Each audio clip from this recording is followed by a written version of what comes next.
Batman is one of the greatest heroes in the world, but he is also human, and like all humans, he is not perfect, even if he is probably closer than most of us, which is why he saves everyone equally, be they an innocent person or even a supervillain. He will help them if they need help.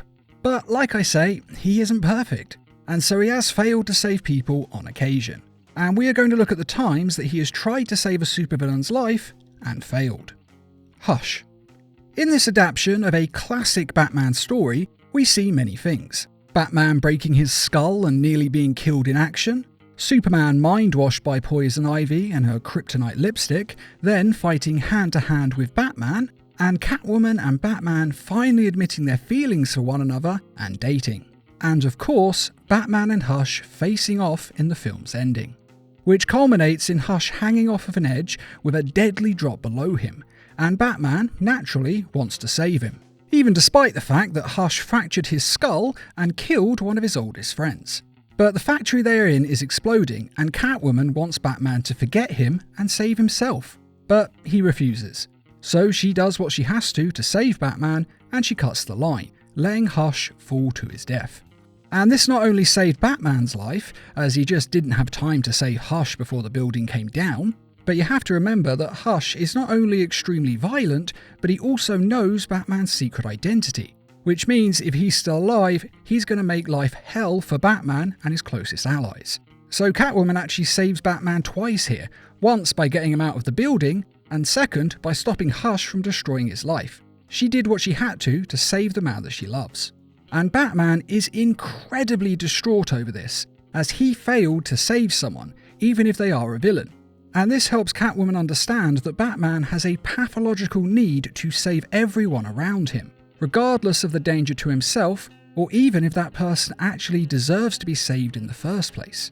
And because of this, she realises that Batman will never put her first, and is most likely going to end up getting himself killed in his mission. So this leads to the two of them breaking up. And of course, this pathological need to save people is not only at the core of Batman's being, but it's pretty much at the core of any true hero. They all kind of have this. Lady Arkham. Now, I absolutely love the Telltale games, both for the story and for the incredibly beautiful animation style. Now, the first game features some great villains who are part of the Children of Arkham, and are led by Lady Arkham, who is Vicky Vale, a woman whose parents were killed by Batman's father, and now she is trying to get her revenge on Batman. And this actually mirrors Batman's own life, because he has his own mission of vengeance, fueled by his anger for his parents being killed. So they're actually quite a lot alike in some respects. And in the finale, when Batman and Lady Arkham face off, she has taken Alfred hostage and demands that he remove his mask or she'll take Alfred out. And then the player gets to choose whether to fight or to take off their mask. Don't you... Shut up, old man! You've seen my true self. Your turn. Prove that you can. Take off your mask. If they fight, then Alfred loses an eye, but is otherwise fine. And if Batman takes off his mask, then he loses a piece of his ear. And Alfred is again fine. Now personally, I think it's better for him to lose a bit of his ear, as an eye is much, much more valuable, but that's for all of us to decide for ourselves, I suppose. And it is great to see Lady Arkham struggle with the idea that her image of Bruce Wayne as a corrupt and selfish soul, just like his father, is completely wrong, and he is in fact an incredibly selfless hero. As such, she actually has a huge time struggling to believe that what she's seeing is real, and a part of her just does not believe that Bruce Wayne is actually Batman. But no matter what you choose, the two of them have an all-out fight with one another that is so destructive, it brings down the entire structure that they are in. And Batman manages to get Alfred out, but he is unable to save Lady Arkham before she is crushed to death. Talia al Ghul. In Arkham City, Talia al Ghul is abducted by the Joker, or rather she hands herself over as a trade for Batman's safety. Well, that and the promise of giving the Joker his own Lazarus pit of immortality. Now obviously she never actually intended to give it to him.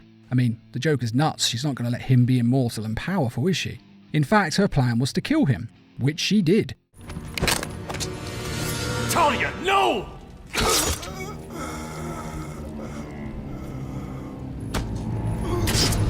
By stabbing him in the heart with her sword. But sadly, it turns out that this wasn't actually the Joker, but Clayface in disguise. And Clayface can of course survive a sword to his gut, so he's fine, and the real Joker is watching all this, so he shoots Talia al Ghul through the heart, killing her. Now this loss actually hits Batman harder than the others on this list, as Talia was not only a villain, but one of his main love interests. And admittedly, he didn't actually have much time to save this one. Well, sort of. You see, the only reason he tried to save Talia is that he worked out that it wasn't actually Joker on the floor, but Clayface. And if he'd worked this out just a little bit sooner, he could have got her out of the dangerous way and saved her life.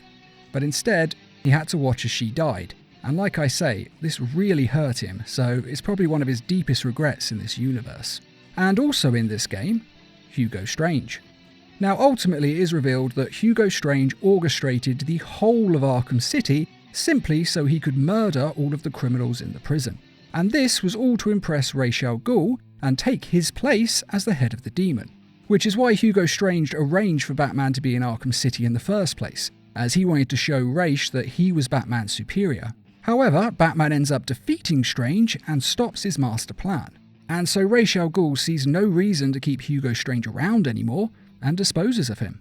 I have achieved what the great Batman could never do. Gotham will forever thank Hugo Strange!